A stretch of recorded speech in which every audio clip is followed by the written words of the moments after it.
Transición política en México.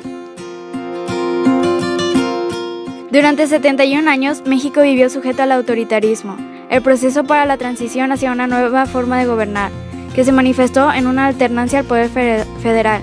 Fue lento y controlado por el mismo régimen. El motor principal para este cambio, sin duda alguna, fueron las sociedades que se organizaron y se manifestaron a través de sus sindicatos, confederaciones, movimientos sociales, etc.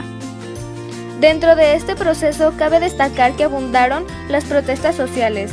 El ambiente de protesta y de lucha que se vivió a finales de la década de 1960 y durante la de 1970 dio lugar a nuevas expresiones sociales de descontento y denuncia a partir del año de 1982.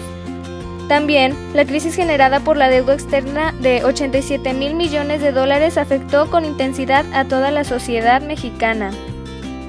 Un hecho muy importante para esta época fue que el régimen autoritario comenzó a decaer con el gobierno de Miguel de la Madrid, mostrando la poca efectividad que tenía para solucionar la difícil situación económica y para satisfacer las necesidades de la población en materia de salud, educación y empleo.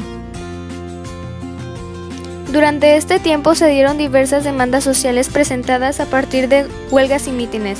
Por ejemplo, la participación para exigir una alternancia política, así como también a favor del cuidado del medio ambiente, el respeto a los derechos humanos, un trato digno para homosexuales e indígenas, etc. El gobierno respondió a las intensas movilizaciones sociales con una amnistía para la liberación de presos políticos en 1978.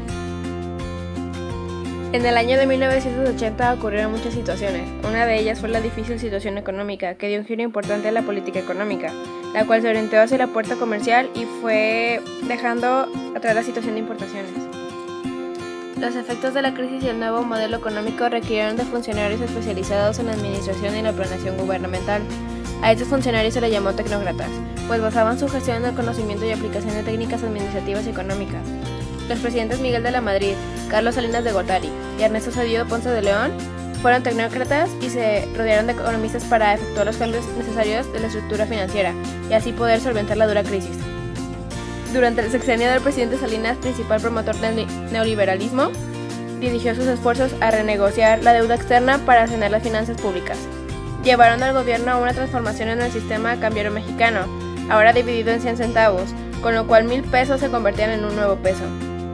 También se adquirieron recursos para amortizar la deuda interna mediante la venta de poco más de 400 empresas en las que participaba el gobierno, como Telmex en 1990 y las correspondientes del sector minero. Una de las acciones más importantes de Salinas fue la firma del Tratado de Libre Comercio de América del Norte en 1992, cuya entrada en vigor se dio hasta 1994 y se supone la cooperación entre México, Estados Unidos de América y Canadá, con el objetivo de eliminar los obstáculos para la circulación de bienes y servicios. Y las movilizaciones sociales. Si bien el PRI no era el único partido político, lo cierto es que dominaba de manera amplia desde el espacio municipal hasta el federal, apoyado en la gran influencia y control que ejercería en sindicatos y asociaciones. La permanencia del PAN estaba limitada a la gran cantidad de recursos mediáticos y económicos de lo que se disponía del partido oficial, así como otros partidos estaban condicionados a la obtención del registro oficial, para lo cual era necesario cumplir con una gran cantidad de requisitos. La hegemonía y el autoritarismo del PRI se encontraban para mediados de los años 70 en un momento difícil. El PRI no era el único partido político. Lo cierto es que dominaba de manera amplia desde el espacio municipal hasta el federal. La permanencia del PAN estaba limitada a la gran cantidad de recursos mediáticos y económicos de los que disponía el partido oficial, así como los partidos estaban condicionados a la obtención del registro oficial, para lo cual era necesario cumplir con una cantidad de requisitos. En 1976 se puso en entredicho la representatividad y democracia de la contienda electoral, pues José López Portillo fue el candidato del PRI, el PAN y el Partido Popular Socialista, mientras que el PAN no contó con un aspirante a la presidencia y Valentín Campa, postulado por el Partido Comunista Mexicano. En el año 1994 fue de gran agitación política, pues comenzó el levantamiento guerrillero del Ejército Zapatista de Liberación Nacional en el estado de Chiapas. 10 años antes, bajo la dirección de César Ñáñez Muñoz, el Ejército Zapatista de Liberación Nacional había surgido de la unión de otros movimientos y como consecuencia de las organizaciones político-militares que en la década de 1970, con el Tratado de América y Canadá, la población indígena, así como los campesinos y los pequeños pueblos, se verían afectados al no poder competir con la infraestructura económica y labores de Estados Unidos de América y Canadá. De hecho, los indígenas aún luchaban por ciertas tierras. Con Zedillo en la presidencia, los dirigentes del Ejército Zapatista de Liberación Nacional fueron acusados de utilizar armas de uso exclusivo del ejército y atentar contra la estabilidad nacional.